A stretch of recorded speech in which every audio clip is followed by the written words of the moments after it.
Thinking of enrolling for CFA but confused about eligibility. मैंने 12th standard complete किया है, क्या मैं एलिजिबल हूँ?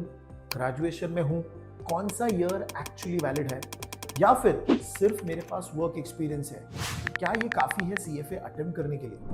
चलिए सिर्फ रूल नहीं बट उसके पीछे के रीजन को भी अंडरस्टैंड करते हैं।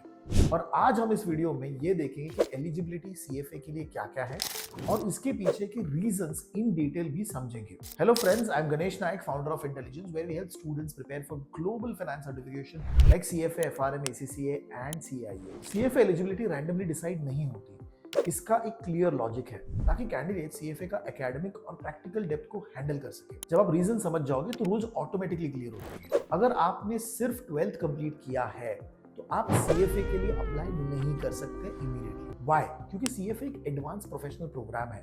ये अज्यूम करता है कि आपको already basics of account, basics of economics, finance की अंडरस्टैंडिंग है, जो यूजुअली ग्रेजुएशन के दौरान बिल्ड होती है। अगर आप ग्रेजुएशन के फर्स्ट ईयर में हो तो आप CFA एग्जाम के लिए एलिजिबल नहीं हो, लेकिन हाँ, आप अपनी प्रिपरेशन स्टार्ट कर सकते हैं। रीजन सिंपल है, CFA चाहता है कि कैंडिडेट्स अपने एकेडमिक फाउंडेशन ऑलमोस्ट कंप्लीट कर चुके हो ताकि कॉन्सेप्ट्स सिर्फ याद ना करें बल्कि उनके लॉजिक्स भी आपको क्लियर होने चाहिए। सेकेंड ईयर में अगर हो अपने ग्रेजुएशन के तो आप CFA लेवल 1 दे सकते हो।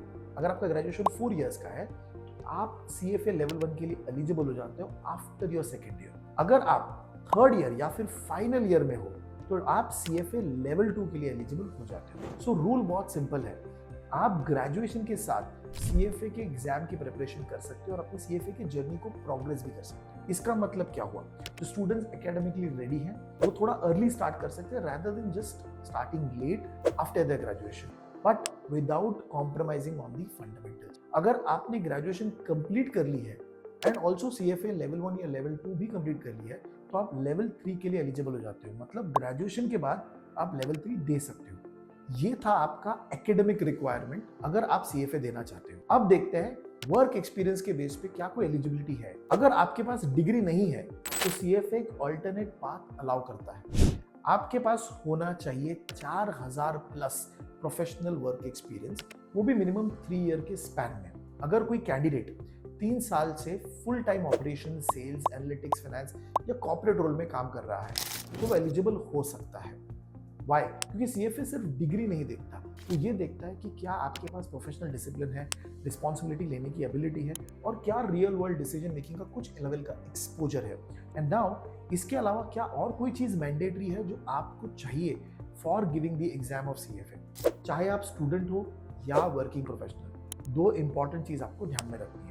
आपके पास एक वैलिड इंटरनेशनल पासपोर्ट होना चाहिए और हाँ, एग्जाम इंग्लिश में होता है तो इंग्लिश लैंग्वेज का कंफर्ट लेवल होना जरूरी है। इसके बाद आप CFA एग्जाम के लिए एलिजिबल बनते हो। There is one more thing to become CFA charter holder. उसके लिए आपको सिर्फ एग्जाम क्लियर करना काफी नहीं है। CFA चार्टर होल्डर बनने के लिए आपको all 3 levels of CFA clear करना है। उसके साथ आपको 4000 hours of relevant work experience into investment decision making आपके पास होना चाहिए और CFA इंस्टीट्यूट का मेंबर भी होना चाहिए।